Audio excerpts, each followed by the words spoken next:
Tonight, you're about to cross a line few dare to step over. What you're about to hear are not legends, not folklore, but 4 accounts that refuse to stay buried. Story 1.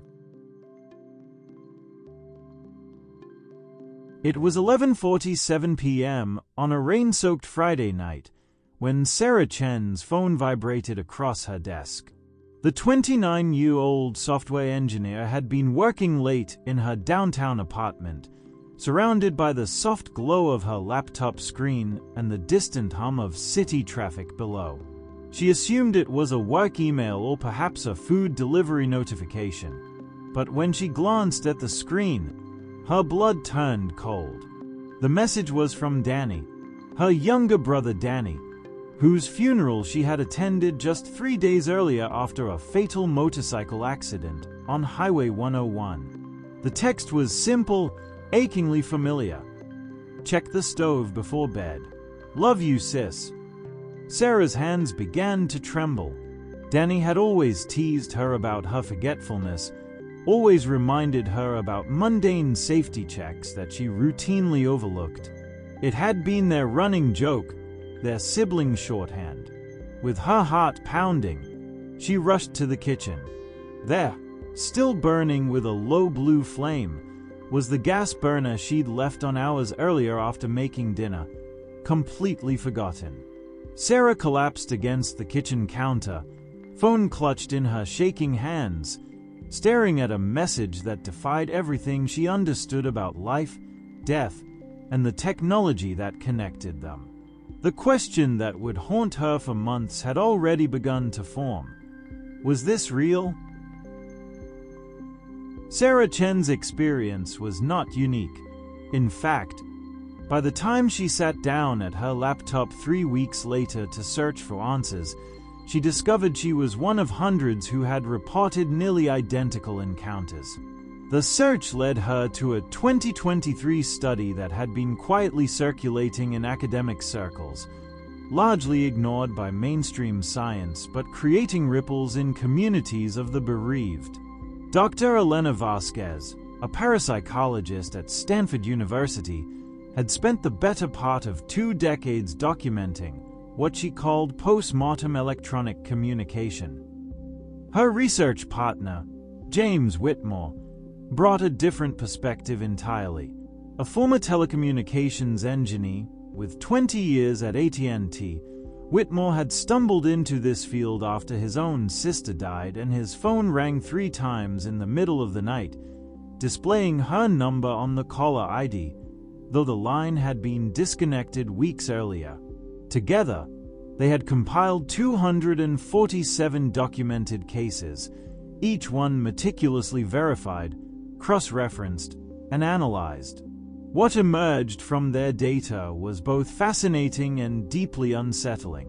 The phenomenon fell into 2 distinct categories. The first involved what Vasquez termed fragmentary signals, brief, incomplete communications that lasted only seconds. A single text message, a phone that rings once, then goes silent, a voicemail containing nothing but static and what might be a whispered word. These accounted for roughly 60% of all reported cases. The second category was far more complex, sustained interactions. Full conversations lasting 5, 10, sometimes 15 minutes.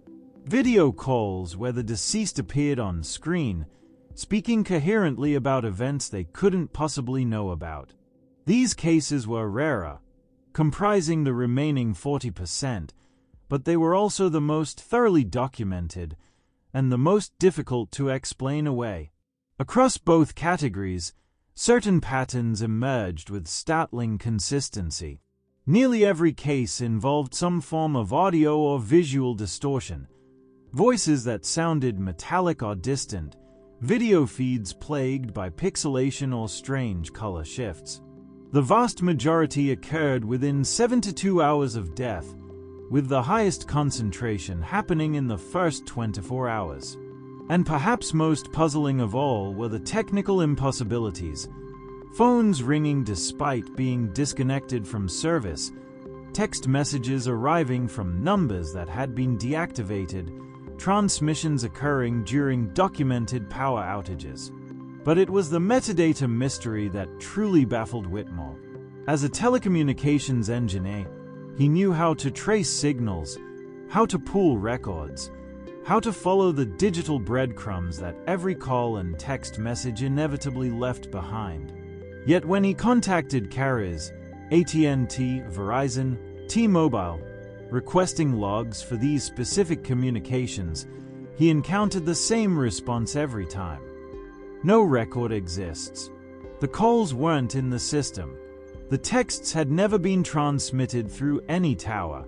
It was as if the messages had materialized from nowhere, bypassing the entire infrastructure of modern telecommunications.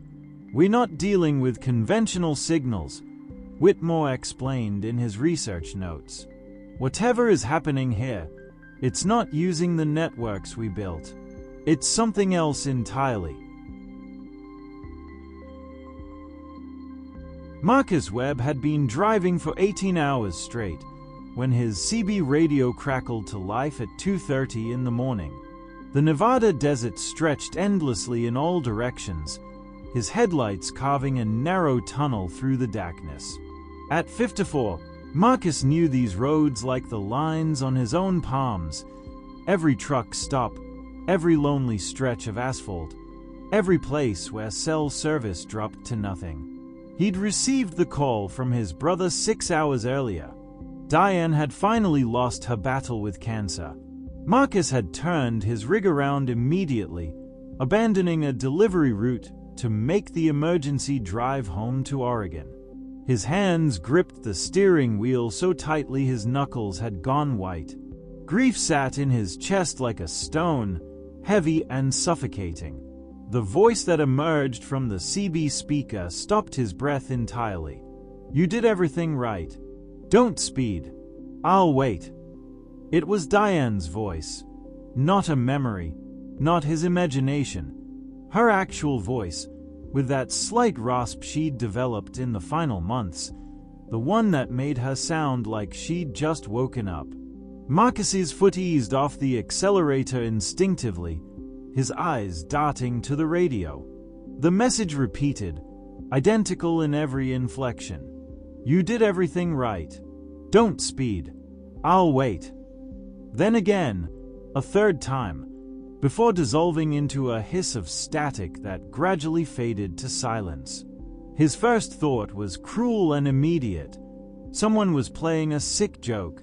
Some bastard trucker who'd somehow heard about Diane, recorded her voice from an old video, and decided to torture a grieving man on the loneliest stretch of highway in America. The rage that flooded through him was white-hot, primal. But as the miles passed and his fury cooled to confusion, the impossibilities began to stack up. Marcus knew CB radio culture. He'd been part of it for 30 years. Nobody was on this frequency. Channel 19 was the trucker standard. He'd switched to 23 for the quiet. He grabbed his radio and called out, asking if anyone was in range. Nothing but static answered him. When he finally pulled into a truck stop near Winnemucca, Marcus sat in his cab and forced himself to think clearly. That's when the truly haunting detail surfaced in his memory. Diane's message, "You did everything right." That phrase felt specific, too specific. It wasn't something she'd said often. And then he remembered. Those were almost the exact words his brother David had used when he'd called to tell Marcus about Diane's passing. David had said, "You did everything you could, Marcus. You did everything right." That conversation had happened while Marcus was already driving, 4 hours after Diane had died. There was no recording of it, no video where she'd said those words. If someone was playing a cruel prank, how could they possibly have known? The truth settled over him slowly, impossible and undeniable. Diane had somehow reached across that final divide to deliver one last message. Not goodbye. She'd already said goodbye in the hospital 3 days earlier. This was something different. This was permission to let go, delivered at the exact moment when Marcus's grief threatened to send him careening off the road at 90 miles per hour. The message had slowed him down. Quite possibly, it had saved his life. Sunday dinner at the Rivera household had always been Abuela Rosa's tradition. Even 2 weeks after her death, Maria couldn't bring herself to abandon the ritual. So there they sat around the dining table in their Los Angeles home, Maria, her husband Carlos, and their 3 children, passing plates of arroz con pollo and trying to fill the grandmother-shaped hole in their weekly gathering. The tablet had been sitting on the kitchen counter all evening, dark and silent. Maria's daughter Sofia had been using it earlier for homework, but she'd closed it and left it there, forgotten. None of them were paying attention to it when the screen suddenly illuminated with a soft glow, casting blue light across the kitchen tiles. The video call interface appeared without anyone touching the device. At first, Maria thought Sofia had left an app running, some glitch triggering a random connection.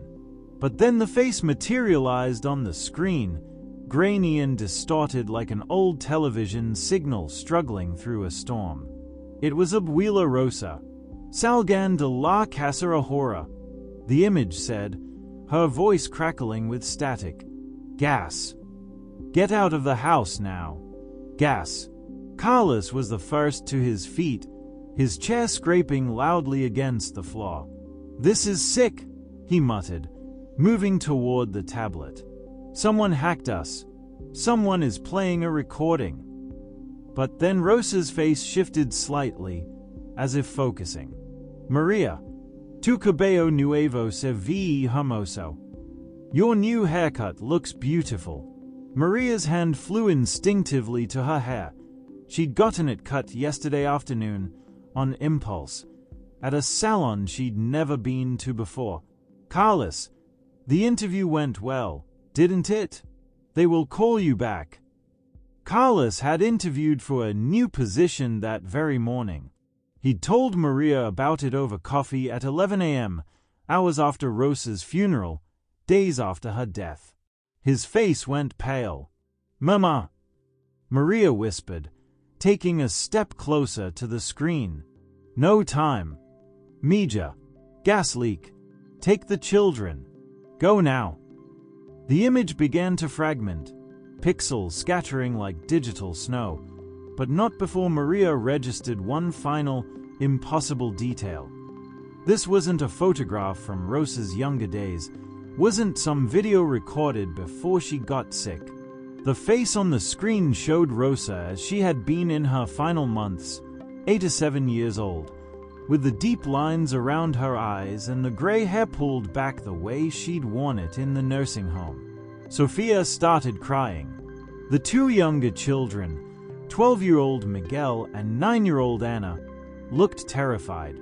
Carlos made the decision for all of them, grabbing his keys and ushering everyone toward the front door. They stood on the sidewalk, Maria's phone already dialing 911, when the fire department arrived 16 minutes later. The firefighters swept the house with gas detectors, their equipment screaming almost immediately when they reached the basement stairs. The technician who emerged looked shaken. "You've got a slow leak from your water heater," he explained.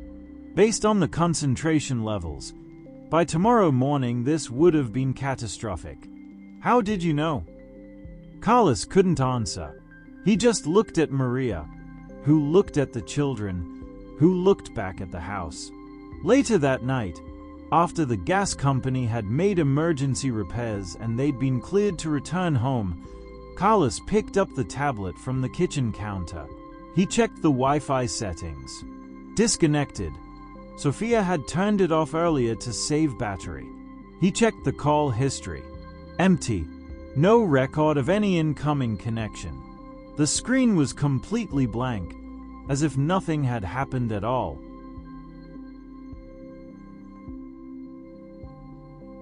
Jessica Palmer had been a hospital nurse for 9 years, long enough that follow-up calls had become second nature.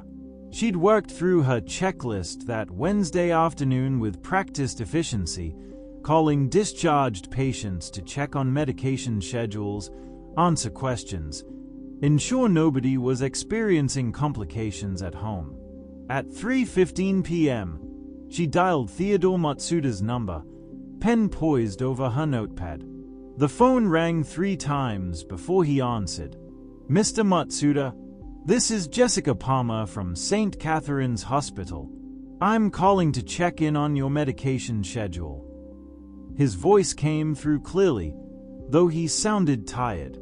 "Oh yes, Jessica. Thank you for calling."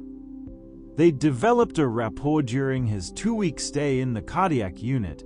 Teddy was one of those patients who remembered everyone's name, who asked about your day even when he was the one hooked up to monitors. The conversation lasted 5 minutes. Jessica walked him through his prescriptions, reminded him about his follow-up appointment the next week, asked about any symptoms or concerns. Teddy mentioned his daughter had been staying with him, helping out. He talked about his grandchildren visiting over the weekend, how good it had been to see them all together. His voice carried that particular quality of exhaustion that comes after a long hospital stay, but he was coherent, responsive, present. "You took such good care of me," he said near the end of the call. "I want you to know that. I finally feel at peace." Jessica had smiled, making a note in her records. "That's wonderful to hear, Mr. Matsuda. You take care of yourself, okay?" "I will. Thank you, Jessica." She'd hung up feeling satisfied with the call, moved on to the next name on her list, finished her shift, and gone home thinking nothing of it. The next morning, Teddy's daughter called the hospital. Jessica could hear the confusion and distress in her voice before she even finished her first sentence. "Why is St. Catherine's calling my father about appointments? His funeral was yesterday. He died Tuesday morning." Jessica felt the floor tilt beneath her. "I'm sorry. There must be some mistake. I spoke with your father yesterday afternoon at 3:15. We had a full conversation about his medications." "That's impossible." The daughter's voice cracked. "My father died at 11 a.m. on Tuesday. I was with him. The hospice nurse documented the time. His funeral was Wednesday at noon. You couldn't have talked to him at 3:15 p.m. because we were at the cemetery." Jessica pulled up her records with shaking hands. There was her note, time-stamped 3:15 p.m. Wednesday. She documented the entire conversation, medication review completed, patient reports feeling at peace, follow-up scheduled. But when the hospital administrator pulled the phone system logs at the daughter's insistence, there was nothing. No outgoing call to Teddy's number at 3:15 p.m. or any other time that day. "I don't understand," Jessica whispered to her supervisor later, after the daughter had hung up, after the impossible timeline had been verified and re-verified. "I heard his voice. We talked about his grandchildren. He told me about them visiting over the weekend." She looked up, desperate for someone to believe her. "He thanked me for taking care of him. He said he finally felt at peace." Her supervisor had no answer. The call that Jessica Palmer had documented in meticulous detail, the conversation she could replay word for word in her memory, had occurred 16 hours after Theodore Matsuda's death. And somehow, impossibly, he had reached across that divide to deliver one final message of gratitude and closure to the nurse who had cared for him in his final days. Dr. Elena Vasquez was the first to acknowledge what her critics had been saying for years. There was no physical evidence, no call logs, no metadata, No electromagnetic signatures that could be measured and replicated in a laboratory. Every case in her research existed only in the testimony of the bereaved, in the raw certainty of people who insisted they had heard voices, seen faces, received messages from beyond the boundary of death.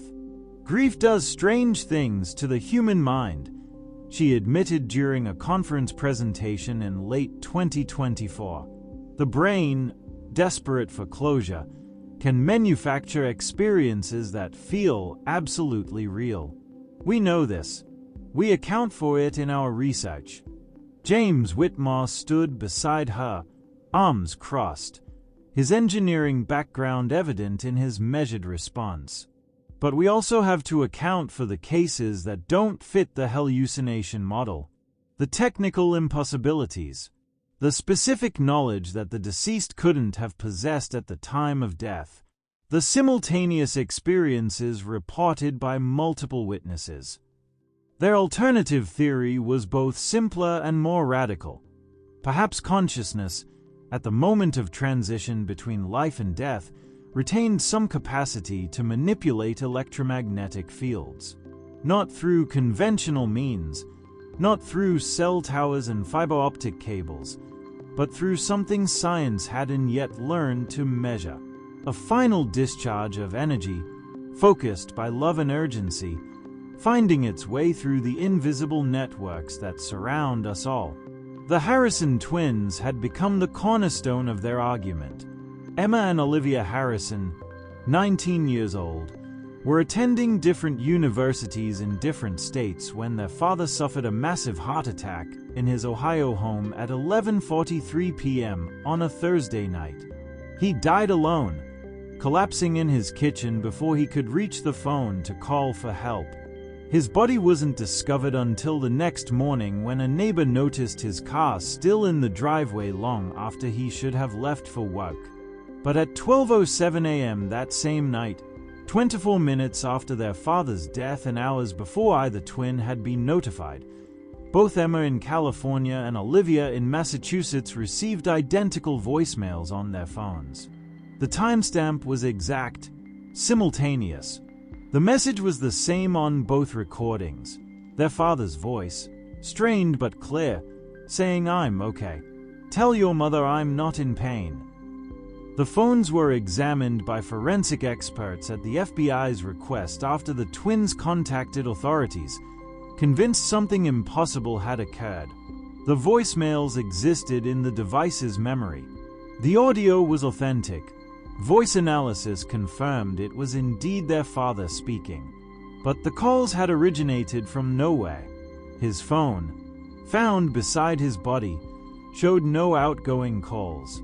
The carrier networks had no record of any transmission. It was as if the message had materialized directly into both phones without ever traveling through the infrastructure designed to carry it. Dr. Vasquez had no explanation for how this was possible. Neither did Whitmore. Neither did anyone who examined the evidence. In the end, perhaps that was the point. Perhaps these signals, these impossible messages that arrive in our darkest moments, aren't meant to prove anything about the nature of death or consciousness or the persistence of love beyond the grave. Perhaps they are simply what they appear to be, final words from those we've lost, transmitted through the only language our modern world truly understands: electricity, signals, digital whispers in the static. For Emma and Olivia Harrison, for Sarah Chen, for Marcus Webb and the Rivera family and Jessica Palmer and Theodore Matsuda's spirit and countless others, the peace these messages brought was undeniably real. And maybe, in the end, that's the only truth that matters. Story 2. Police dispatchers work in the space between the living and whatever calls from beyond it. While the city sleeps, they remain awake in darkened rooms, headsets pressed to their ears, answering voices that emerge from the static, voices reporting things that shouldn't exist. The image before you captures this reality. a lone dispatcher silhouetted against monitor glow, staring through a window into the profound darkness of the graveyard shift. Outside, the world holds its breath. Inside, they wait for the next call. Unlike folklore or campfire stories, the encounters documented in police dispatch logs carry a different weight. They are recorded, time-stamped, archived in audio files that can be replayed and verified. The voices are real. The terror is real. The evidence exists. This is the burden of being a professional witness to the impossible. Dispatchers operate in a space most people never consider. They see terror unfold in real time but remain physically removed from it, unable to see what's happening, unable to intervene beyond relaying information to officers who must then walk into the unknown. They become repositories of impossible testimonies, confessions whispered by callers who know they sound insane, descriptions of entities that have no place in training manuals, final words from people who vanish before help arrives. The 4 cases documented in this narrative represent only a fraction of what accumulates in dispatch archives across the country. A woman in Seattle who calmly reports watching herself sleep while something else occupies her body. A family in rural Maine discovered sitting motionless in absolute darkness, their eyes reflecting light like animals. A security guard trapped by an elevator that hunts him floor by floor, wet footprints emerging from its empty chamber. A highway patrol officer pursued through mirrors by something that exists only in reflection. These are not urban legends. These are logged incidents with case numbers, audio recordings, and the testimonies of trained professionals whose credibility is suddenly called into question the moment they report what they actually witnessed. The psychological toll is immense. How do you maintain rationality when your job requires you to document the irrational? How do you trust your senses when your senses report something your training says is impossible? How do you file a report when the truth sounds like fiction and fiction would be easier to believe? Most importantly, what happens when the boundary between you and the calls you answer begins to dissolve? When the dispatcher monitoring the darkness realizes the darkness is monitoring them back. This is not a story about ghosts haunting abandoned houses or demons possessing the unwary. This is a story about the professionals who stand between the sleeping world and whatever prowls through the hours when most people are unconscious. They don't seek these encounters. They don't volunteer for this aspect of their profession. But night after night, shift after shift, they put on the headset and answer the calls that come from the edge of comprehension. Because someone has to. Because the alternative, silence, is somehow worse than bearing witness to the impossible. What follows are 4 documented cases that stripped away the professional detachment of those who encountered them. These accounts come from dispatch logs, officer testimony, audio recordings, and the quiet admissions shared between colleagues who know that speaking too loudly about these experiences means risking their careers.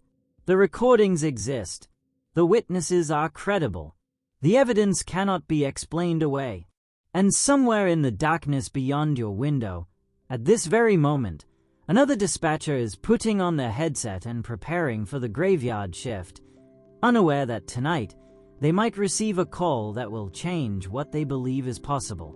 The question is not whether these events occurred. The question is what we do when the impossible has a case number and a timestamp.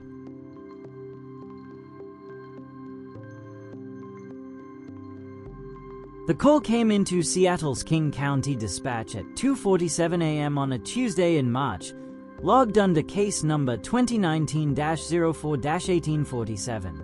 The voice on the line belonged to a woman named Sarah Chen, 32 years old, residing alone in a Capitol Hill apartment.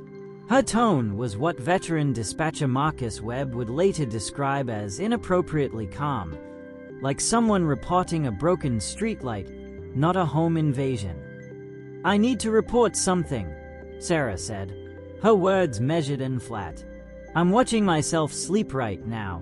I'm standing at the foot of my bed, and I can see myself lying there.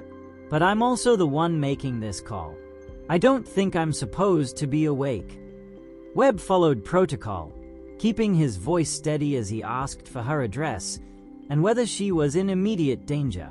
The line stayed open. Standard procedure for potential psychiatric episodes or intruder situations. Maintain contact. Assess threat level. Dispatch officers. But as Webb typed the notes into the system, he heard something that made his fingers pause over the keyboard. Two distinct patterns of breathing. One close to the phone, shallow and regular. Another deeper in the room, slower, the rhythm of someone in REM sleep. Then footsteps, bare feet on hardwood, moving away from where the phone voice originated. "Are you moving right now?" Webb asked. "No," Sarah replied, still in that eerily flat tone. "I'm standing completely still, but I can see myself walking closer. I'm getting a better look at my face. My eyes are open, but I don't think I'm looking at anything." Webb dispatched 2 units immediately, flagging the call as a possible break-in, with the resident experiencing acute psychological distress. Officers Patricia Morrison and James Del Rio arrived within 6 minutes. Their body camera footage shows them approaching the second-floor apartment, door unlocked, interior lights off. Morrison announced their presence. No response.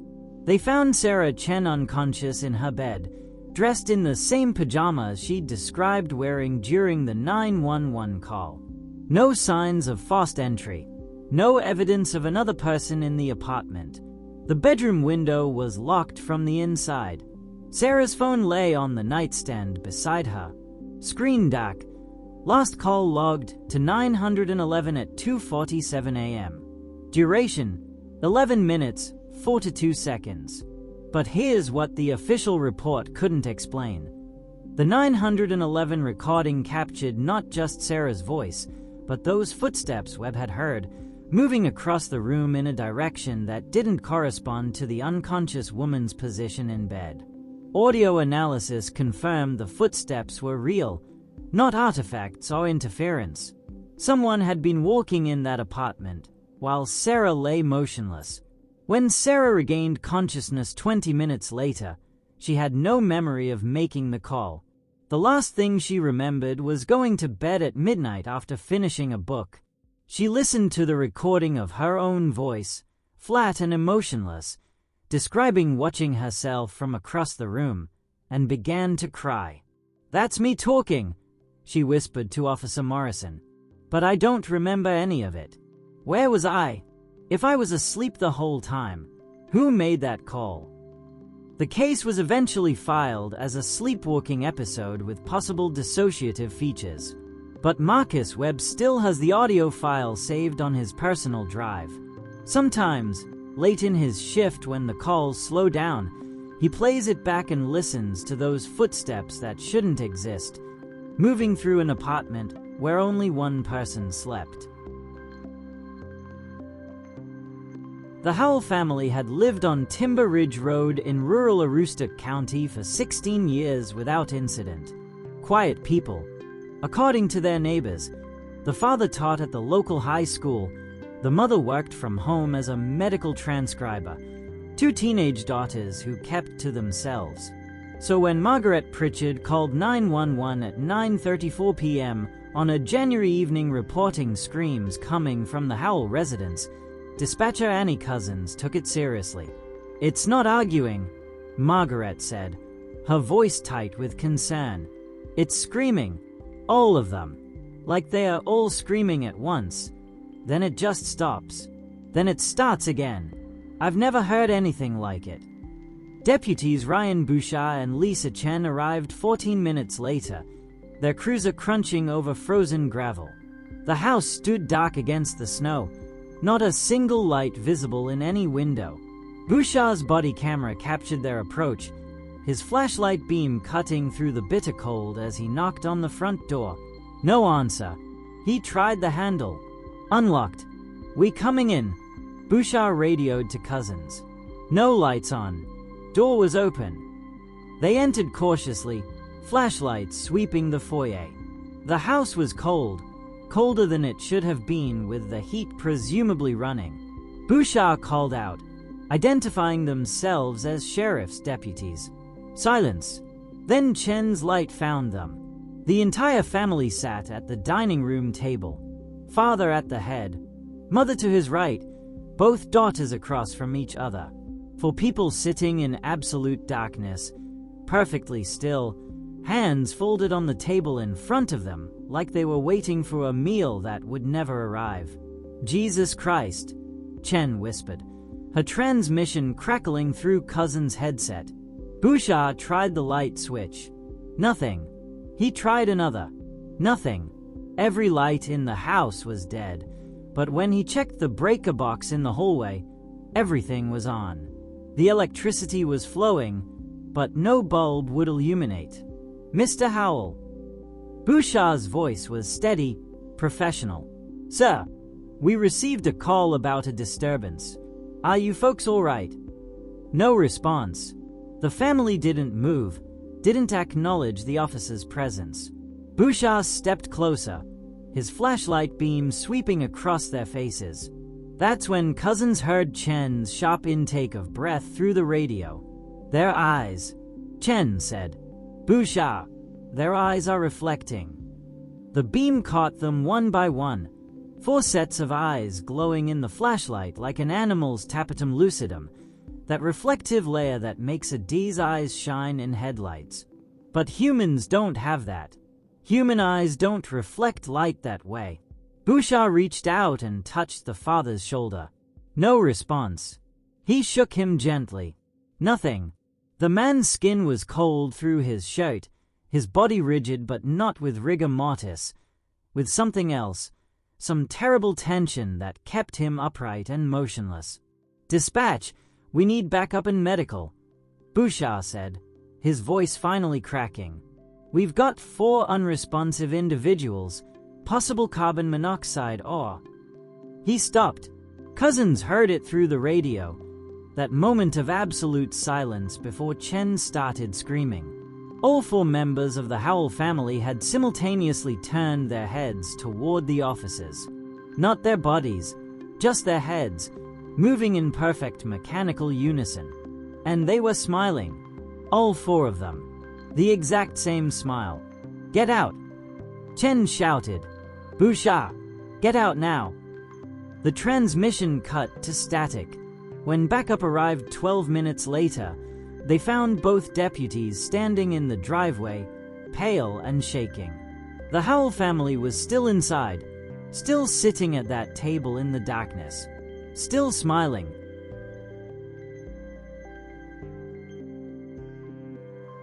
The Meridian Tower in downtown Phoenix housed corporate offices across 18 floors, all vacant after business hours except for the security presence on the 9th floor. Thomas Garrett had worked the graveyard shift for 3 years without incident. He knew every shadow, every ambient noise, every quirk of the building's aging infrastructure. So when he called 911 at 3:47 a.m., dispatcher Rachel Soto could hear in his voice that something was fundamentally wrong. The elevator keeps coming to my floor, Thomas said, his words tight and controlled. It's been doing it for the past 20 minutes. Every few minutes, the doors open. Nobody gets out, but there are wet footprints on the floor, coming from the elevator, walking toward my desk. Soto could hear it through the phone, the rhythmic ding of the elevator bell, distant but distinct. She asked if he could see anyone on the security cameras. Thomas said he'd been watching them. The elevator was empty. Every time. The camera inside showed nothing but an empty car with fluorescent lights and mirrored walls. Yet when the doors opened on the 9th floor, wet footprints appeared on the tile, leading out into the hallway. Sir, I'm dispatching officers to your location, Soto said, keeping her tone professional despite the elevator bell dinging again through the phone. Can you describe the footprints? Bare feet, Thomas whispered. Human-shaped, but the water, it's not drying. It just sits there, these puddles in the shape of footprints, and they are getting closer every time. I'm watching them on the monitor right now. The elevator's coming up again. The ding sounded closer this time. Soto heard Thomas's breathing quicken. "Floor 9, Thomas said quietly, as if afraid to speak too loudly. "Doors are opening. Nothing there. Camera shows empty, but I can see them. New footprints. Jesus, they're coming down the hallway. They are not going anywhere else. They are just coming toward me." Soto tracked the responding officers on her screen. Still 8 minutes out, she asked Thomas to stay on the line, to keep talking to her, but he'd gone quiet except for his breathing. Then the elevator bell rang again, and this time Soto could hear it clearly through the phone. Not distant anymore, but close, as if the phone itself was near the elevator shaft. "It's early," Thomas said, his voice barely audible. "It usually waits longer between trips. Why is it coming back so fast?" "Thomas, can you move to a different location? Exit the floor. The footprints are between me and the stairwell. I'd have to walk through them. I'd have to step in them." The ding came again. "Closer. Impossibly closer. They're at the end of the hallway now," Thomas whispered. "The puddles. I can see them reflecting the emergency lights. They are just standing there. They've stopped walking." Soto heard the elevator bell one more time, so close it distorted through the phone's speaker. Then Thomas made a sound. Not quite a scream, more like a strangled intake of breath, the noise someone makes when they suddenly understand something terrible. The line went dead. Officers found Thomas Garrett 40 minutes later, unconscious on the 9th floor, collapsed near his desk. The elevator was on the ground floor. The hallway was completely dry, but security footage showed something that made the responding officers request the building be cleared and investigated. For exactly 23 minutes, the elevator had traveled between floors with no one calling it, stopping exclusively at the 9th floor, doors opening to an empty car. And in one frame, just visible in the mirrored wall of the elevator, something that looked like wet footprints on a surface that should have been dry.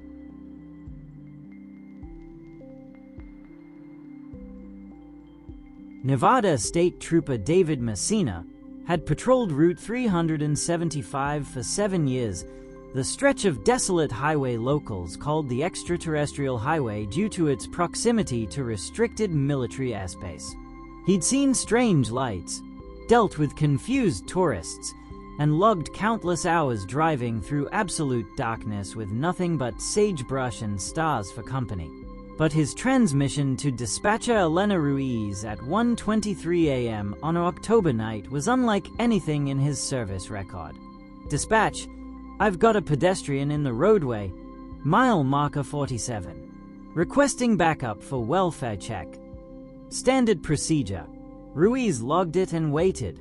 Messina's dashcam footage, later reviewed by investigators, showed his cruiser's headlights cutting through the desert darkness, illuminating the empty 2-lane highway ahead. Then, roughly 200 yards out, the beams caught something standing in the center of the road. A pale, humanoid shape, arms at its sides, facing the approaching vehicle. "Dispatch, visual confirmed. Subject is not moving. Approximately 6 feet tall, appears." Messina's voice cut off. On the dashcam, the figure remained perfectly visible in the headlights for 3 seconds. Then, the instant the full beam intensity touched it, the shape vanished. Not quickly, not in a blur of movement. It simply ceased to exist between one frame and the next. "Dispatch, subject has fled the roadway. I'm stopping to investigate."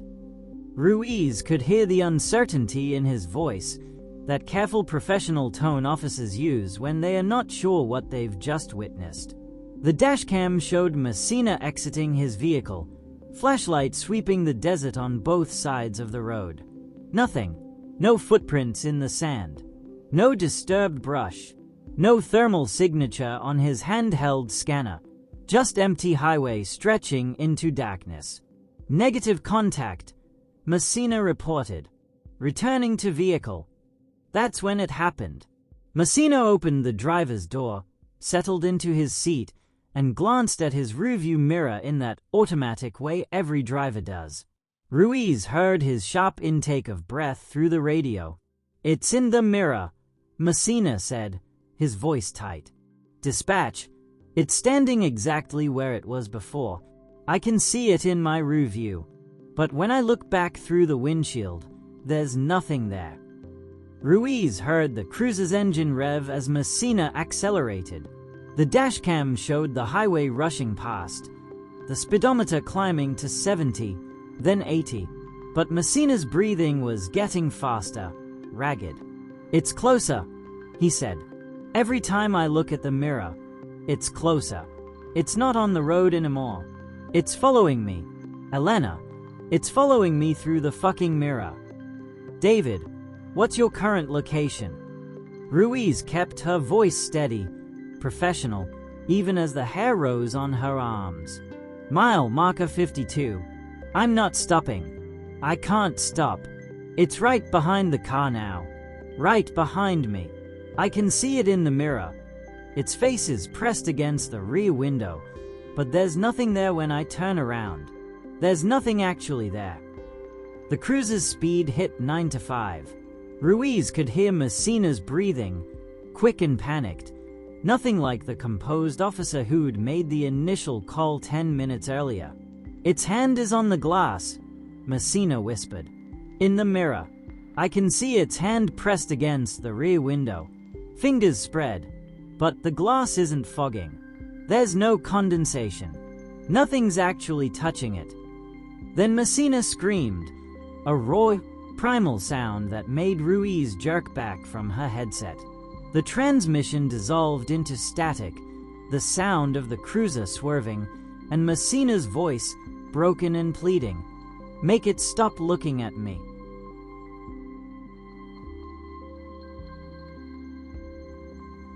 Marcus Webb had been dispatching for King County for 11 years when it happened. The graveyard shift on a Thursday in November. The kind of night where calls come in steady but manageable.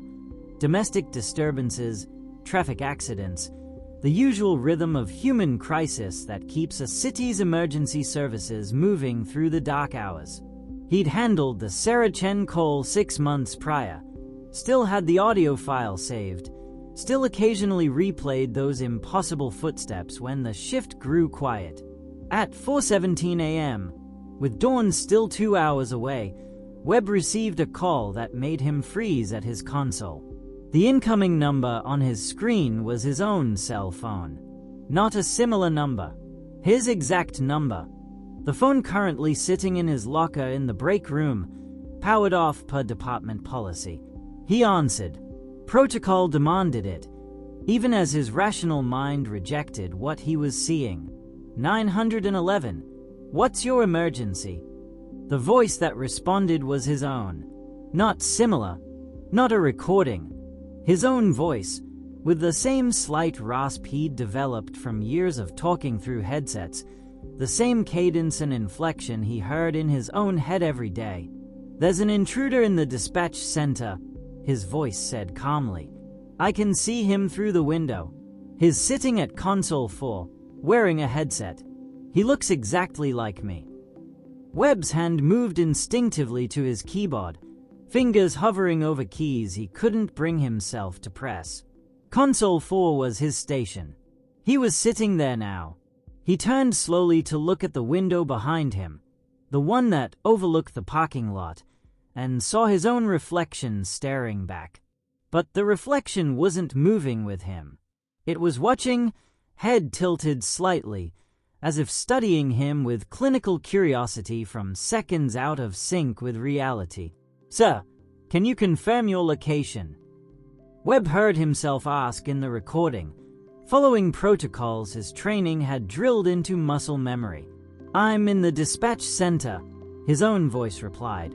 "I'm the one who should be here. He's the one who shouldn't exist." Webb disconnected the call. His hands were shaking. He pulled up the call log, found the entry time stamped 4:17 a.m., incoming from his cell number, duration 43 seconds. He accessed the audio file and played it back. His own voice, asking for location confirmation. Another voice, also his own, calmly reporting an intruder who looked exactly like him. The shift ended at 6 a.m. Webb filed his reports, logged out of the system, retrieved his phone from his locker. No outgoing calls. The phone had been off the entire shift, but the recording existed in the county's emergency services database, tagged with his operator ID, stamped with time and date, available for review by anyone with proper access. He listened to it 3 more times before leaving the building. Each time, he heard himself having a conversation he had no memory of, reporting an intruder who might have been him or might have been something else wearing his voice like a uniform. This is what no training manual prepares you for. The moment when evidence and experience diverge so completely that you're forced to choose which reality to inhabit. The recording says the call happened. The timestamp confirms it. The audio analysis shows no signs of manipulation or fabrication. But Webb's memory contains only the act of answering, the shock of hearing his own voice, and the reflection that watched him with eyes that moved half a second behind his own. Every dispatcher who works long enough in the dark hours eventually faces this choice.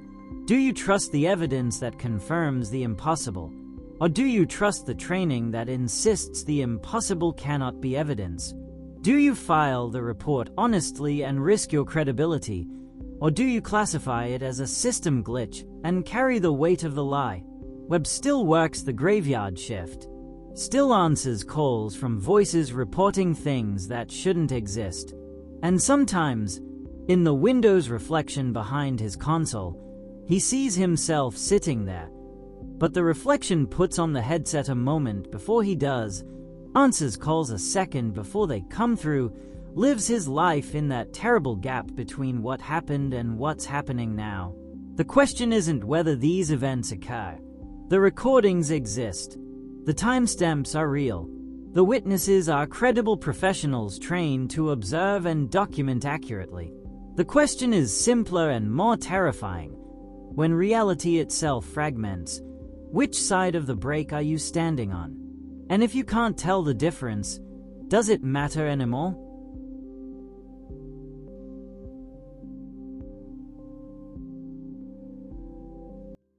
Story 3.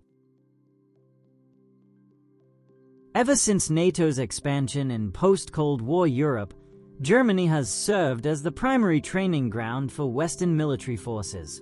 As of 2024, the country hosts over 35,000 American personnel across dozens of installations, with massive training areas like Grafenwohr covering hundreds of square kilometers of ancient Bavarian forest. But here's what the official briefings don't mention. Certain sectors have been quietly designated as restricted use zones, with no clear justification. Veteran soldiers stationed in Germany will tell you, off the record, always off the record, that there are places where training exercises simply don't happen after dark anymore. These aren't weekend warriors spooked by shadows. They are special operations personnel, reconnaissance specialists equipped with thermal imaging that penetrates complete darkness and training that's cost millions per soldier. Combat veterans who faced insurgents in Fallujah and Taliban in Kandahar. And yet, something in those German forests makes them refuse missions. Something their equipment can't explain. Something that watches. What follows are the accounts that never made it into official reports. The incident logs mysteriously corrupted. The sworn statements shredded to protect careers. Because Germany's forests are older than our country's. And in those forests, something has been watching us for a very, very long time. Staff Sergeant Marcus Webb had been staring through thermal optics for 2 hours when the signature appeared at 0247 hours. Distance, 200 meters, bearing northeast. At first, he assumed it was another team, part of the exercise. But something about the heat signature was wrong.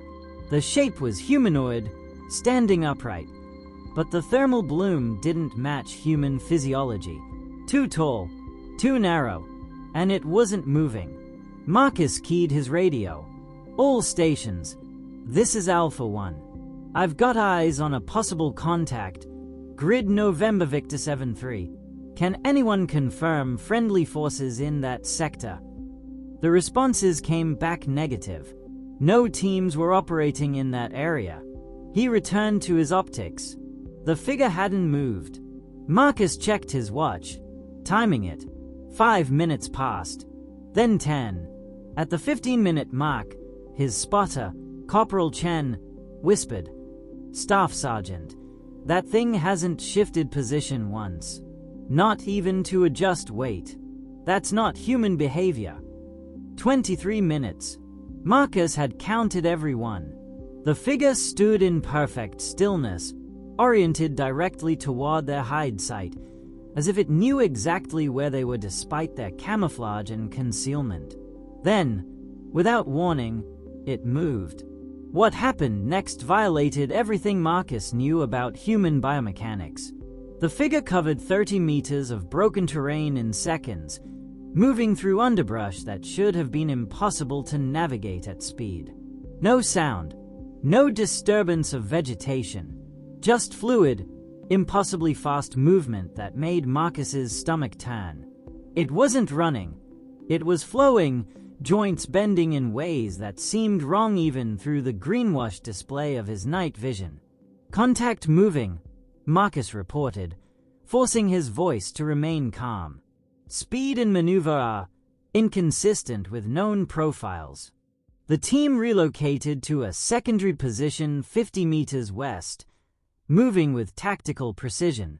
Within minutes, Marcus's thermal optics picked up the signature again, repositioned, maintaining the same 200-meter distance, oriented directly at their new location. It had tracked them through dense forest, in complete darkness. That's when the equipment failures started. Marcus's thermal display began distorting, the heat signature flickering, phasing in and out of the visible spectrum as if something was interfering with the infrared sensors. His night vision produced afterimages that lingered too long, creating a disorienting double vision effect. He blinked hard, but the distortion remained. Chen's radio crackled with static. Then a sound emerged beneath the white noise, low frequency, rhythmic, organic. The team's medic, Rodriguez, pulled his headset away from his ear. "Jesus Christ. That sounds like breathing, but from something with lungs too big." Marcus made the decision. Defensive posture. Weapons ready but hold fire. Whatever this is, it's not attacking, it's observing. For the next hour, the entity circled their position at the exact edge of detection range, appearing and disappearing from their senses, maintaining perfect distance as if it understood the effective range of their equipment, as if it had done this before, as if it was studying them. And Marcus, veteran of 2 combat deployments, felt something he hadn't experienced in years, the primal, ice-cold terror of being prey. Dawn came slowly through the Bavarian canopy, gray light filtering through ancient pines that had stood long before American soldiers ever set foot in these woods. Marcus hadn't slept. None of them had.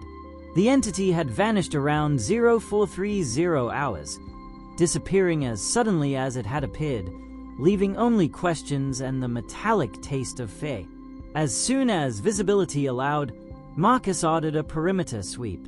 What they found in the soft forest floor made the night's terror tangible and infinitely worse. The track started 180 meters from their position, deep impressions that suggested bipedal locomotion, but were wrong in every measurable way. Rodriguez knelt beside one, measuring tape extended. Stride length over 2 meters, Staff Sergeant. And look at this. He pointed to the foot impression. 4 elongated toes. No thumb. No heel strike. The depth suggested considerable weight, but the spacing indicated movement that defied human biomechanics. They followed the trail for 50 meters, documenting as they went. The vegetation told its own disturbing story, not broken or trampled, but carefully bent and pressed aside with precision that suggested intelligence. Whatever made these tracks understood stealth at a level that matched or exceeded military training.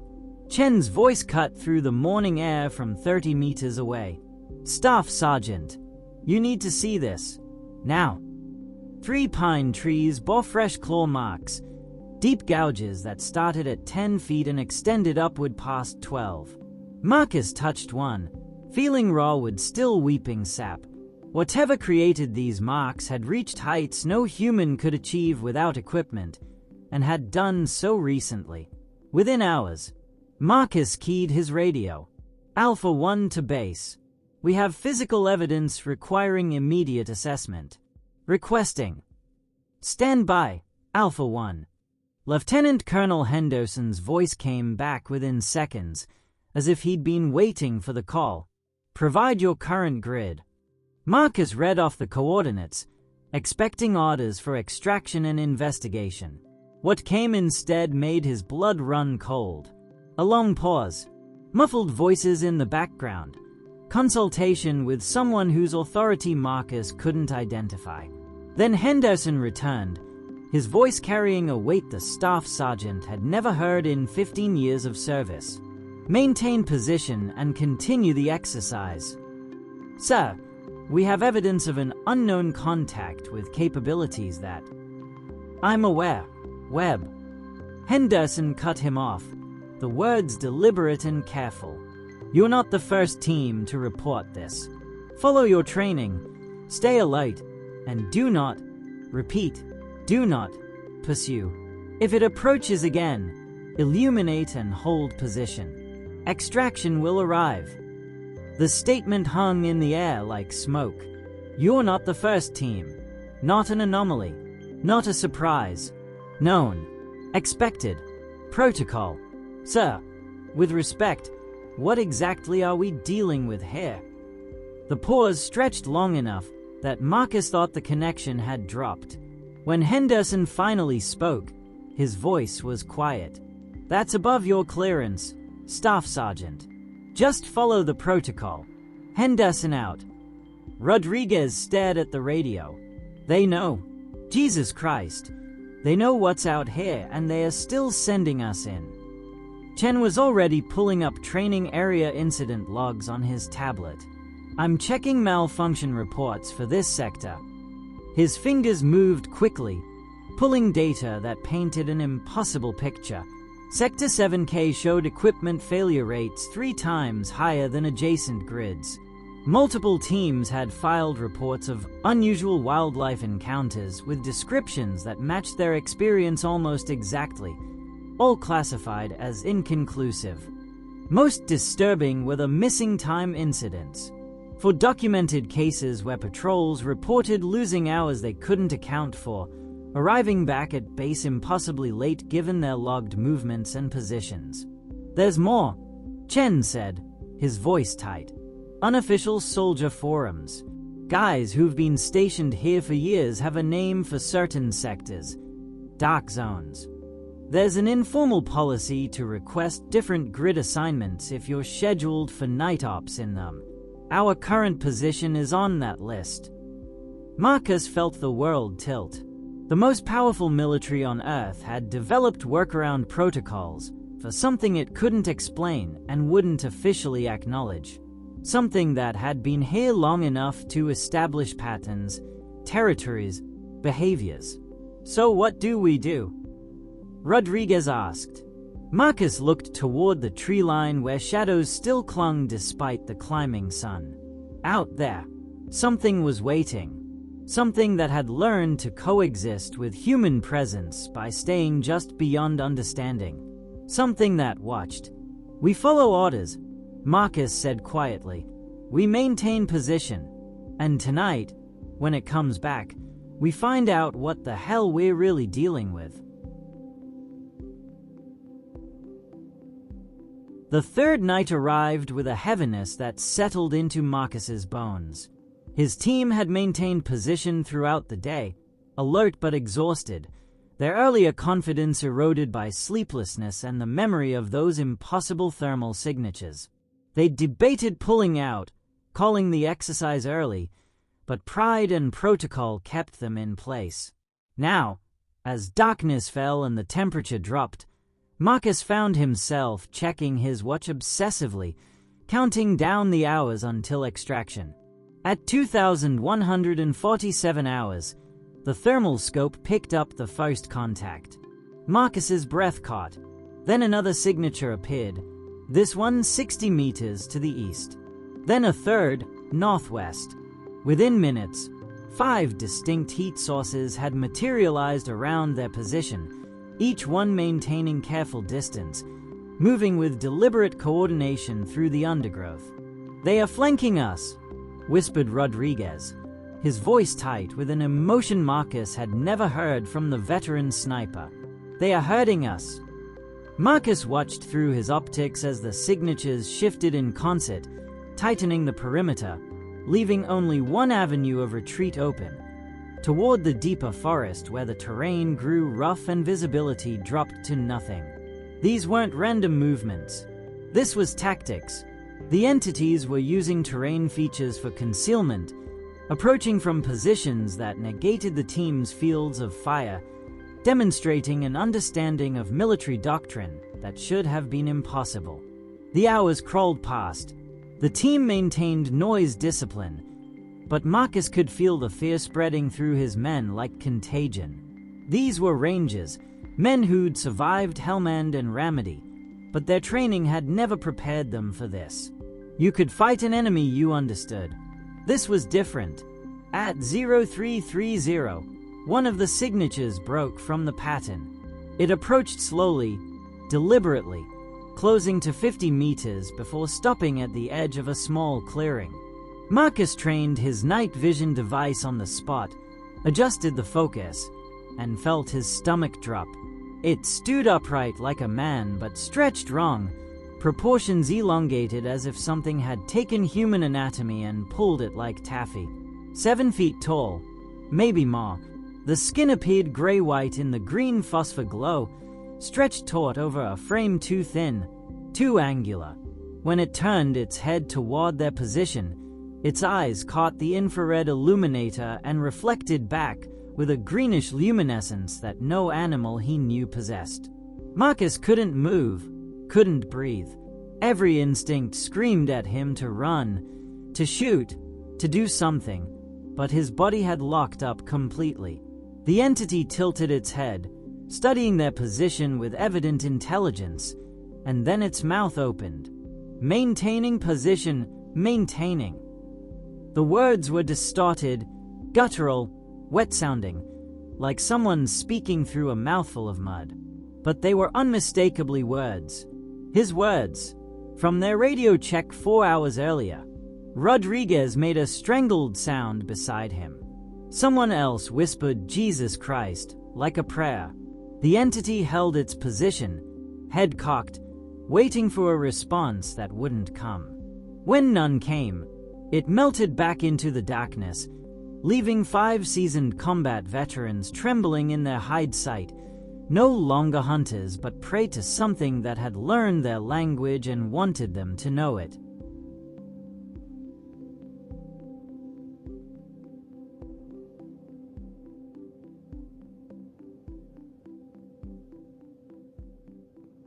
The lighting came first. Massive portable floods that turned the forest into artificial noon, harsh and white and sudden. Marcus heard the diesel generators roar to life, then boots crunching through undergrowth, voices calling out in German and English. He checked his watch, 0445 hours. The military police had arrived exactly 15 minutes early. Through his scope, he watched the thermal signatures react. They didn't scatter in panic, like animals startled by noise. They withdrew with tactical precision, each one moving in a different direction simultaneously, as if responding to a coordinated signal his equipment couldn't detect. Within 30 seconds of the lights coming on, all 5 signatures had vanished completely. The speed was impossible, but Marcus had stopped using that word. Impossible had lost all meaning 3 nights ago. Rouse! Come out with hands visible!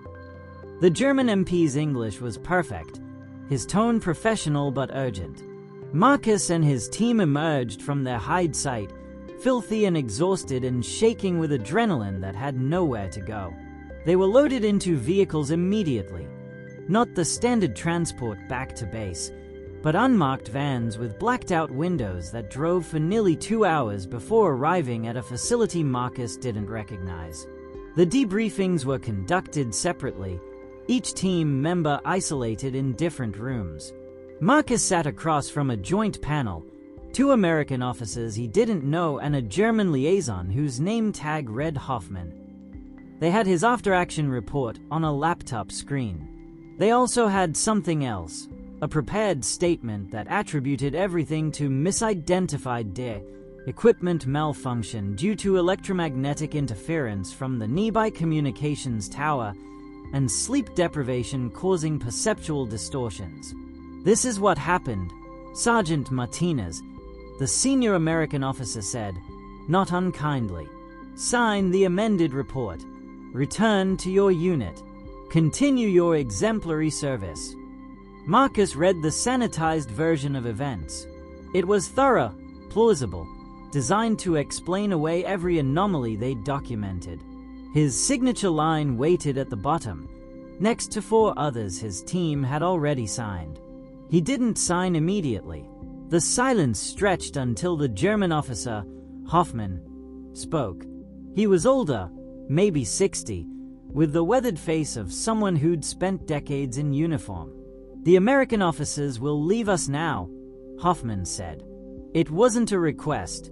When they were alone, he continued in a lower voice. Sergeant, Germany has forests that were ancient when Rome was founded. In those forests are things that predate our understanding of the natural world. He pulled out a WAN folder, flipped it open to reveal reports dating back decades, some typewritten, some handwritten, all describing encounters eerily similar to Marcus's own. We cannot explain them. We cannot capture them. We cannot eliminate them. So we have accommodations. Hoffman's finger traced a map showing zones marked in different colors. Category 3 sectors are restricted after dusk. Your command was briefed. You maintained position in violation of protocols established through treaties older than your country. He closed the folder. Waldgeister, Die Wilden Jagger, Do Erlkönig.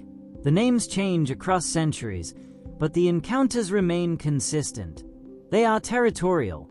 They study us as we study them. They respond to patterns, to light, to noise. They are not aggressive unless provoked or pursued. He met Marcus's eyes. Consider yourself fortunate. What are they? Marcus asked. We don't know. We've stopped asking. We've learned coexistence instead. The choice was presented clinically. Sign the amended report and continue his career, or insist on the truth and face psychiatric evaluation, potential medical discharge, the end of everything he'd built. Marcus thought about his team, Rodriguez, Chen, the others. Good men who'd seen the same impossible thing. Men who had families, futures, careers they'd earned through blood and discipline. He signed. They all signed. 3 weeks later, back at their regular base, the team never spoke about those 3 nights. Not directly, but Marcus noticed Rodriguez checking shadows differently now, so Chen paused before entering dark spaces. They'd all made the same bargain. Silence for sanity, career for truth. They'd traded what they knew for what they could prove, and the cost was permanent. The knowledge that something inexplicable lived in those ancient forests, that institutions they'd trusted were managing reality rather than revealing it, that the world contained spaces where human understanding simply ended and something else began. Marcus kept his security clearance, his position, his reputation. But late at night, he still heard that voice in his mind, wet and struggling, mimicking his own words back to him from something that had no right to possess language at all.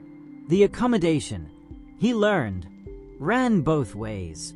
They pretended the entities didn't exist, and the entities, for the most part, let them. Thank you for watching and for supporting the channel.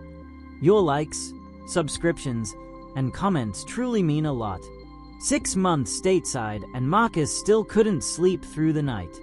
Fort Bragg was familiar territory, North Carolina pine forests, nothing like the ancient woods of Germany, but his body didn't care about geography. Every rustle of branches sent his heart racing. Every shadow at the tree line demanded investigation. His girlfriend, Sarah, tried to understand, but how could he explain that certain darkness felt different now, that some silences carried weight? Operational stress, the therapist wrote in her notes. Marcus fed her vague details about deployment fatigue, combat exposure, the standard explanations that would keep his security clearance intact. She recommended meditation, cognitive behavioral therapy, gradual exposure to triggering environments. He nodded and agreed and knew that no amount of breathing exercises would erase what he'd seen. He'd started researching. Late nights in his apartment, laptop screen the only light, falling down rabbit holes of encounter reports that stretched across continents and decades. Different names: Wendigo in Canada, Dogman in Michigan, the Rake in the Appalachians, Fleshgate in the Pacific Northwest, but the descriptions aligned with eerie consistency. Tall, gaunt, humanoid but wrong. Intelligent eyes, movements that defied natural biomechanics, the ability to vanish completely when pursued or documented. Thousands of reports. Hunters, hikers, park rangers. Dismissed universally as misidentification, hoaxes, mental illness. But Marcus knew better now. He'd felt their intelligence, heard his own words spoken back through an anatomy that shouldn't support human speech. Hoffman responded to his carefully worded emails with scanned documents, so heavily redacted they were more black ink than text. But enough remained visible. Wehrmacht reports from 1943 describing hostile entities in the Hurtgen Forest. World War I medical records noting mass hallucinations among troops stationed near the Black Forest. Even older, a Napoleonic-era French officer's journal mentioning les creatures des bois anciens with clinical detachment, as if documenting weather patterns. The pattern was clear. Every generation encountered them. Every generation chose suppression over disclosure. The accommodation wasn't new. It was institutional, inherited, passed down through military hierarchies as unwritten protocol. Marcus's chain of command noted his concerning hypervigilance in his latest evaluation. He was becoming a liability, damaged goods. He tried harder to appear normal, to smile at appropriate moments, to stop checking shadows compulsively.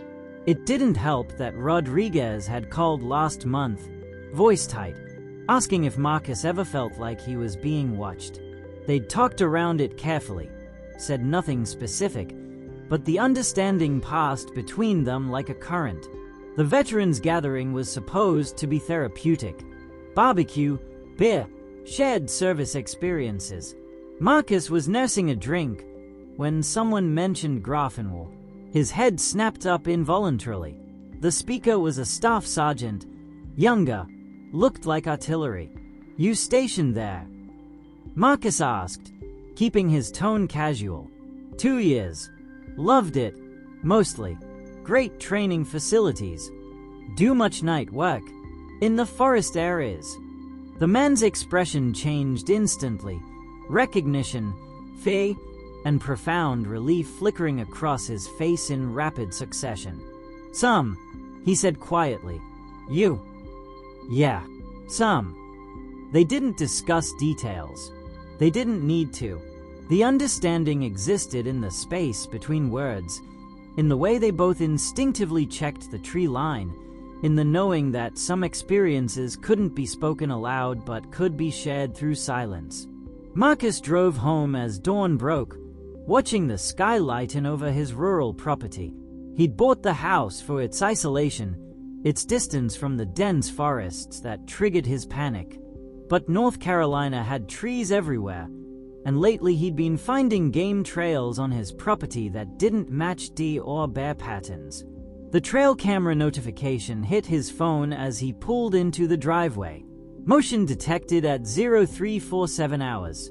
His thumb hovered over the review button, then moved to delete. The timestamp alone told him everything he needed to know. That specific time, that pre-dawn hour when the entities moved with purpose. He deleted the footage without watching. Some things, once seen, couldn't be unseen. And some things, once they'd marked you, never stopped watching. The accommodation worked both ways. He wouldn't look for them if they maintained their distance. But as Marcus unlocked his front door, he couldn't help glancing toward the distant tree line, where the morning mist still clung to the ground like something living, where the shadows hadn't quite retreated, where something tall and gaunt might be standing just beyond clear sight, patient and eternal, waiting for night to fall again. Thank you for watching and for supporting the channel.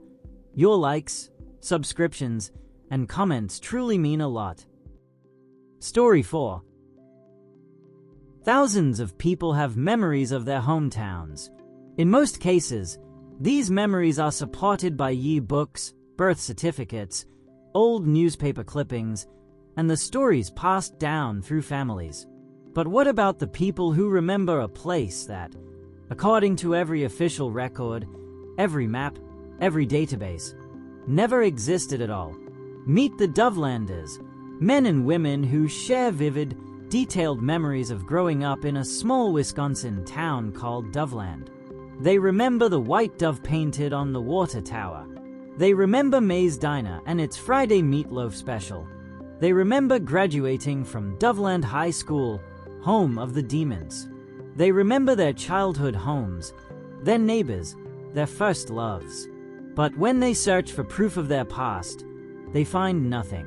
No census data, no property records, no photographs that can be verified, no ruins in the forests of northern Wisconsin where they all insist their hometown once stood.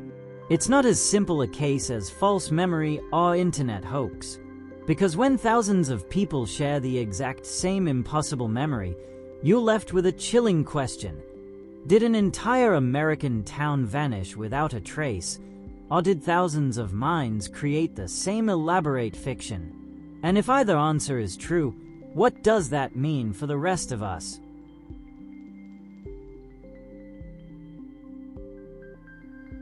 Sarah Mitchell wasn't alone. Within hours of joining the Remember Doveland forum, she realized hundreds of others shared her impossible experience. They began piecing together their hometown like investigators assembling fragments of a shattered mirror, each person contributing details that somehow fit together with eerie precision. The picture that emerged was remarkably consistent. A small Midwestern town of roughly 3,000 residents, nestled deep in the forests of northern Wisconsin. Everyone remembered the water tower, that distinctive white dove painted against faded blue metal, visible for miles through the pine trees. They all recalled May's Diner on what most people thought was Main Street, where the Friday night special was always meatloaf. There was Gunderson's Bakery, and everyone could describe the smell of cinnamon rolls wafting down the street on cold mornings. The annual Harvest Festival in October featured a corn maze that people swore was the best in the state. Doveland High School, home of the Demons, had an aging gymnasium with a leaky roof and a basketball coach everyone simply called Coach Mac. Michael Torres swore he spent summers working at his uncle's hardware store.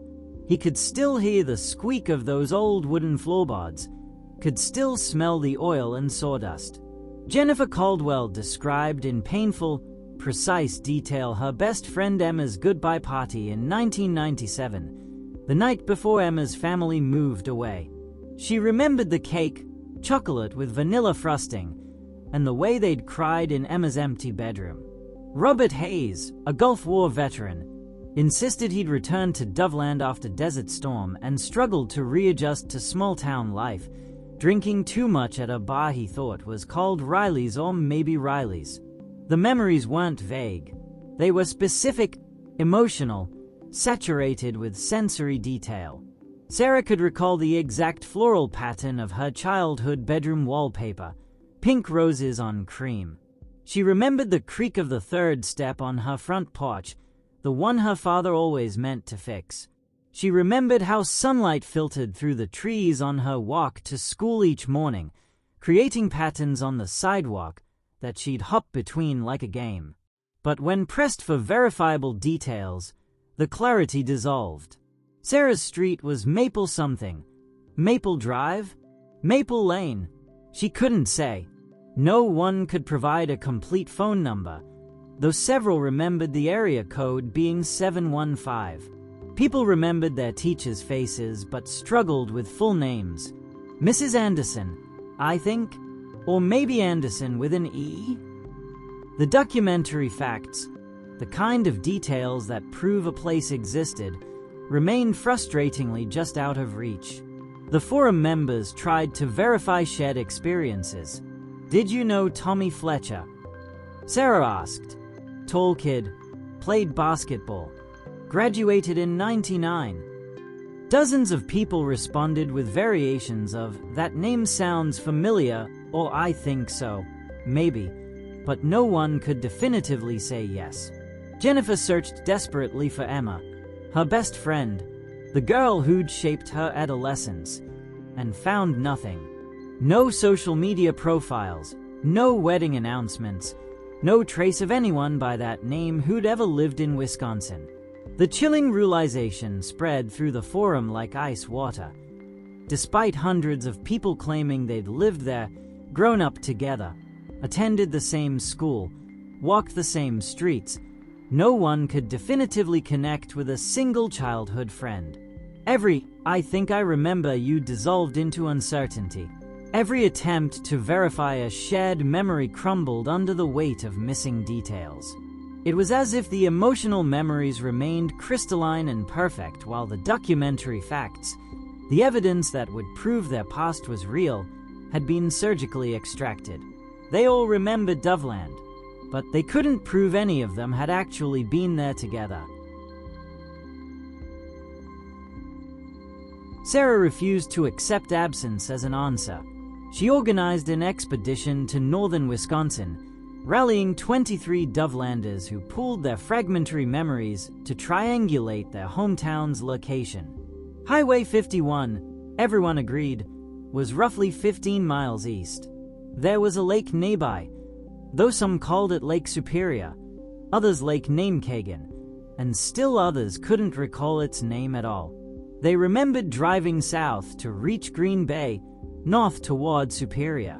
Using these coordinates, they converged on a densely forested area that everyone felt, with bone-deep certainty, was right. They found nothing. No crumbling foundations hidden beneath decades of undergrowth. No rusted street signs. No fragments of concrete where sidewalks should have been.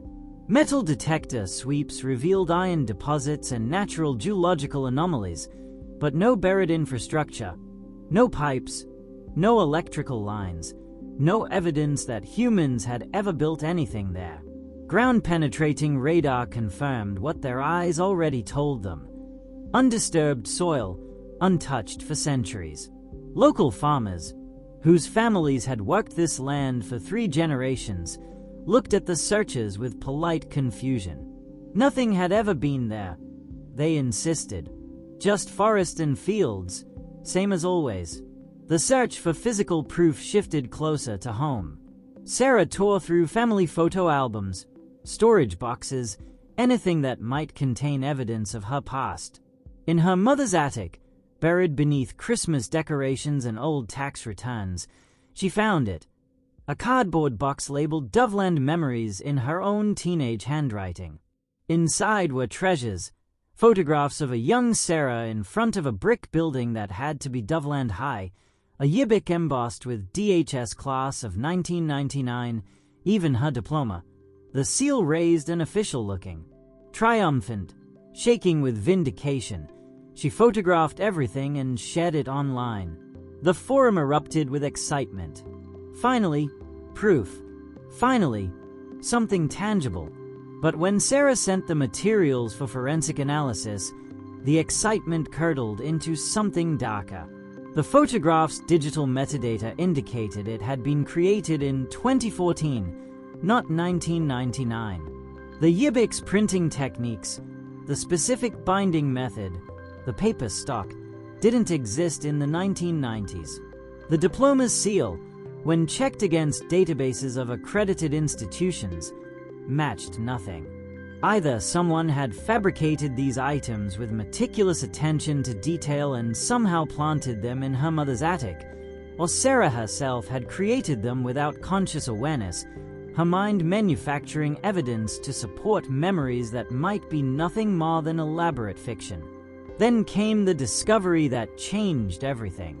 A researcher named Marcus found references to Project Sanguine, later renamed Project ELF, a real, formally classified Cold War military communications system designed to contact submarines using extremely low-frequency radio waves. The system required massive underground antenna arrays spread across hundreds of square miles, and significant portions were located in northern Wisconsin. Freedom of Information Act requests yielded heavily redacted documents confirming the military had purchased vast tracts of land and, in some cases, relocated entire communities for security purposes. The parallels were impossible to ignore. Los Alamos, New Mexico, housed thousands of Manhattan Project scientists yet was completely erased from maps during World War II. Oak Ridge, Tennessee, sheltered 75,000 people working on the atomic bomb, yet officially didn't exist. If the government could hide entire cities once, why not again? Why not more thoroughly, learning from past oversights? 3 days after the Project ELF discovery, Sarah received an email from an address she didn't recognize. The message was brief, cryptic. There was an incident in Wisconsin in '98. They had 48 hours to make it disappear. They did. Don't look for me. I won't be found. A phone number followed. When Sarah called it, the line was disconnected. When she tried to reply to the email, the address bounced back as non-existent. The anonymous source, retired military contractor, whistleblower, or elaborate hoaxer, had vanished as completely as Doveland itself, leaving only questions that multiplied like shadows in the Wisconsin forests.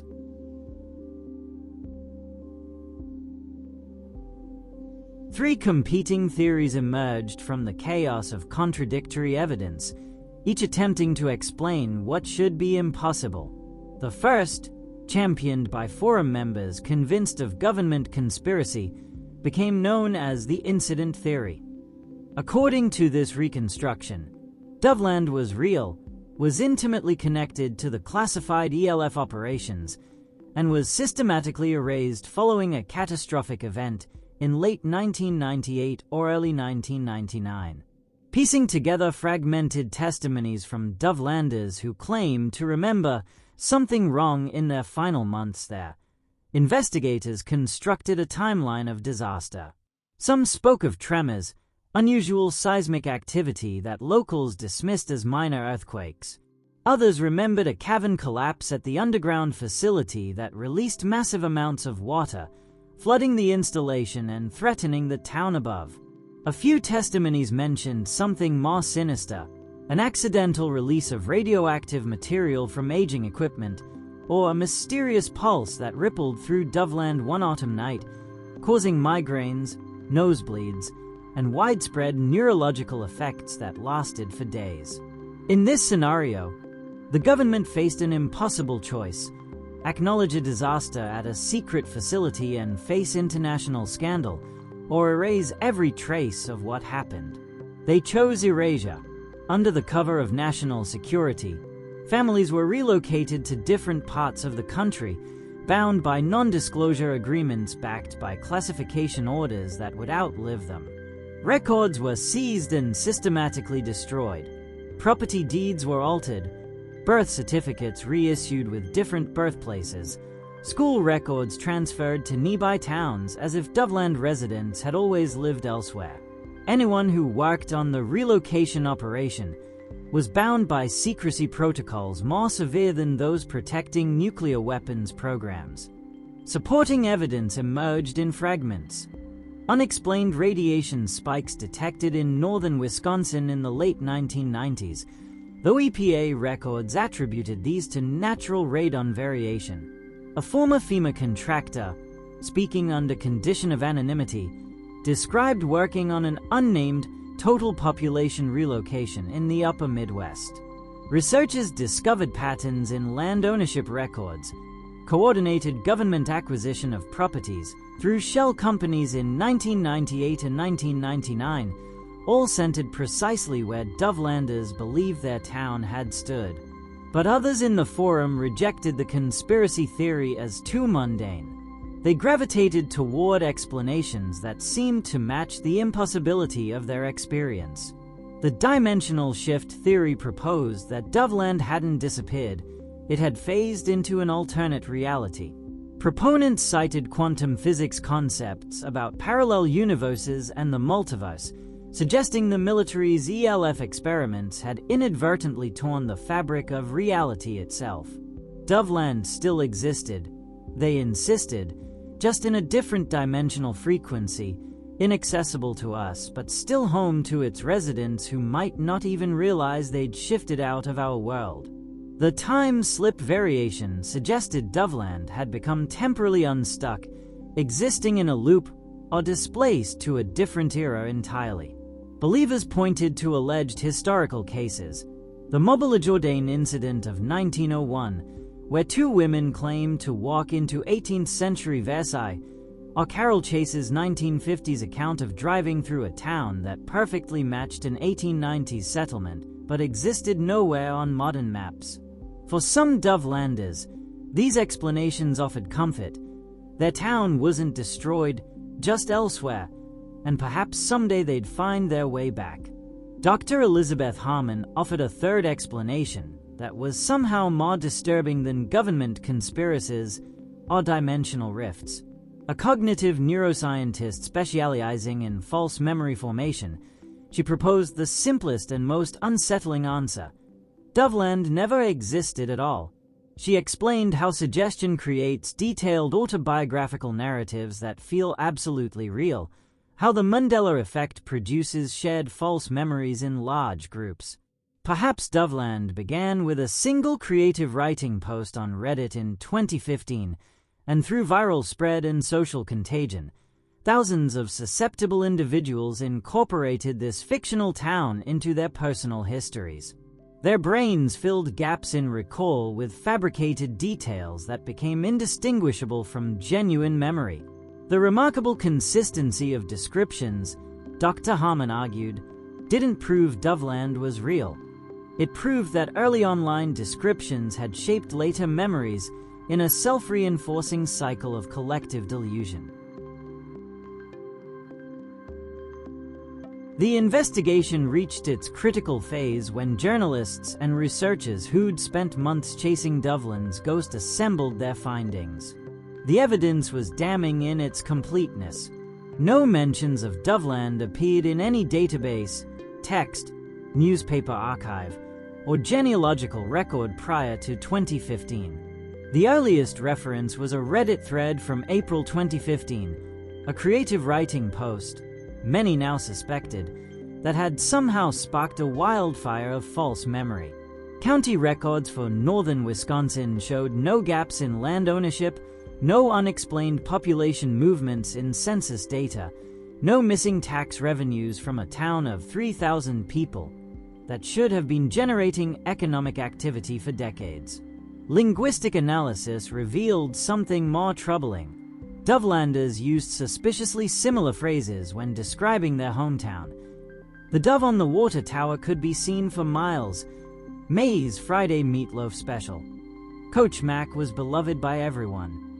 The repetition suggested these descriptions hadn't emerged organically from genuine shared experience, but had originated from a single source and spread mimetically, each person unconsciously borrowing language from others until it became embedded in their own memories. Most devastating was the genealogical void. If 3,000 people had lived in Doveland, thousands more should have been born there over the town's presumed history. Birth records, death certificates, marriage licenses, military service documents, all should bear traces of the town's existence. Researchers found nothing. Not a single document listed Doveland as a birthplace prior to 2015. When Dovelanders were pressed to locate siblings, parents, or childhood friends who could corroborate their memories, every search failed. People remembered friends from Doveland but couldn't locate these individuals in the real world. Those who claimed to have been born there couldn't find their birth certificates. The documentary void was absolute and damning. David Chen, an investigative journalist who'd approached the story with genuine curiosity rather than cynicism, requested a meeting with Sarah. Over 4 hours in a coffee shop in Madison, he walked her through his findings with painful thoroughness. He wasn't cruel. His voice was gentle, his manner sympathetic, but the weight of evidence was crushing. Sarah's Doveland memories contained anachronisms she hadn't noticed. Mentions of smartphones and social media in the late 1990s, cultural references from the wrong decade, architectural descriptions that didn't match period-appropriate small-town Wisconsin construction.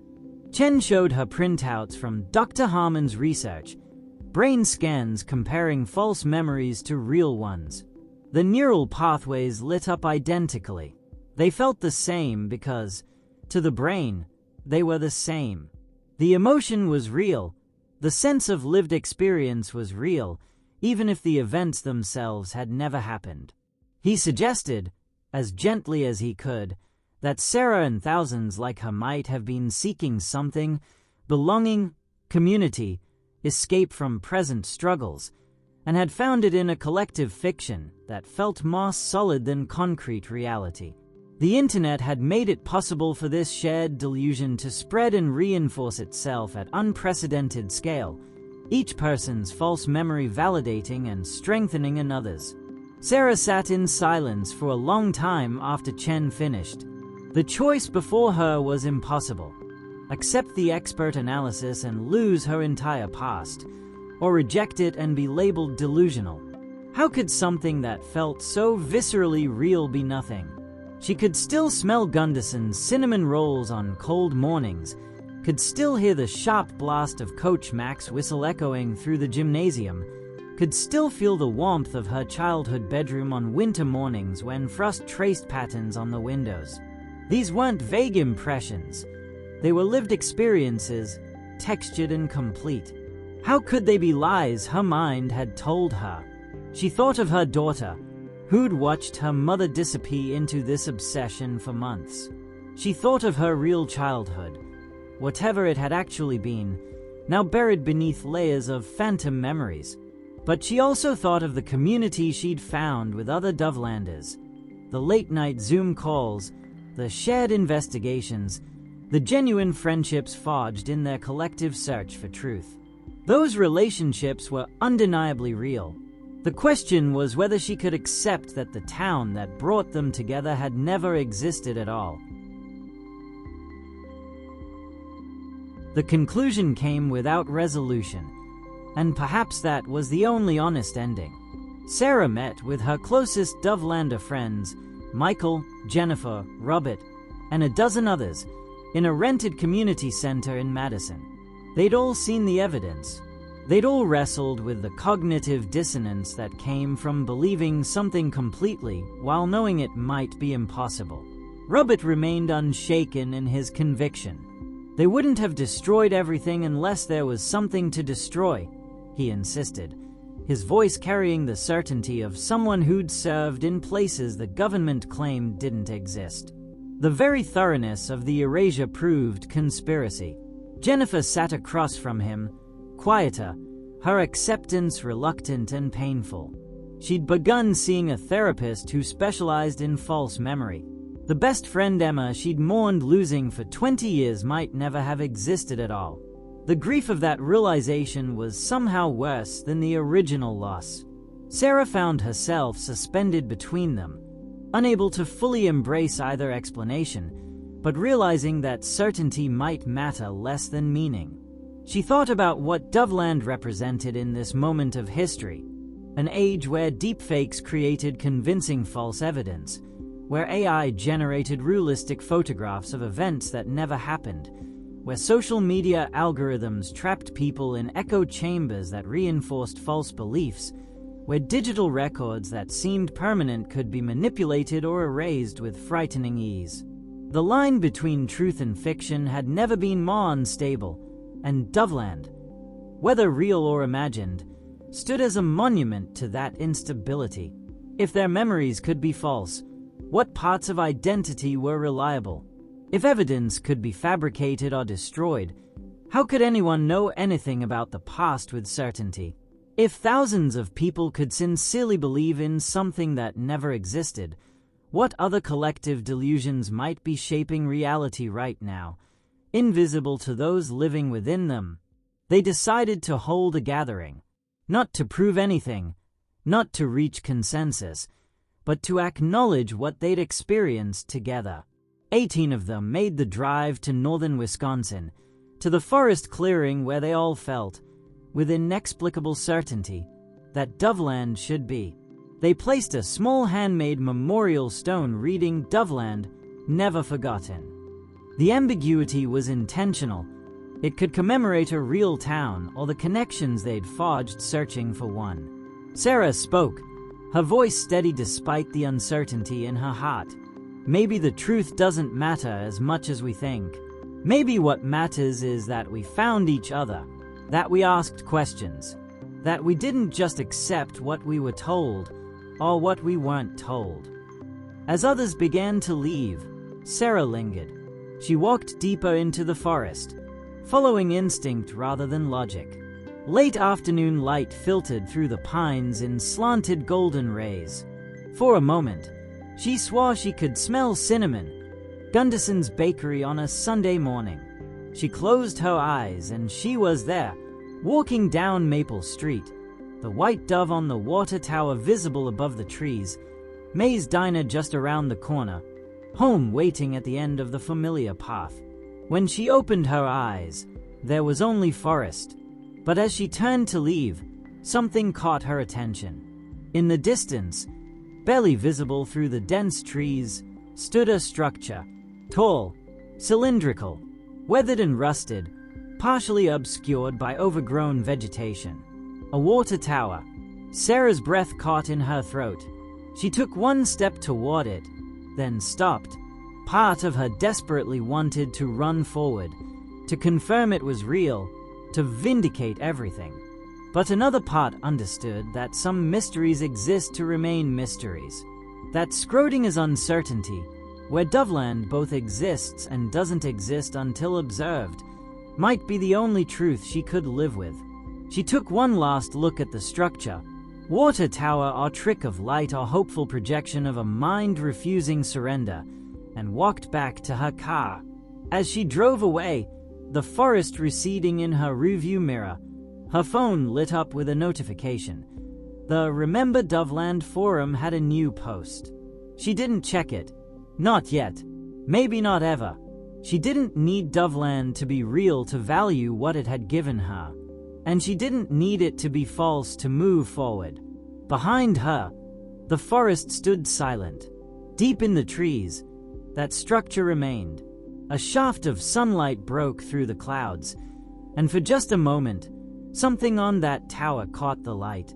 Something white, something that might, if you looked carefully, resemble the silhouette of a dove, or might be nothing at all.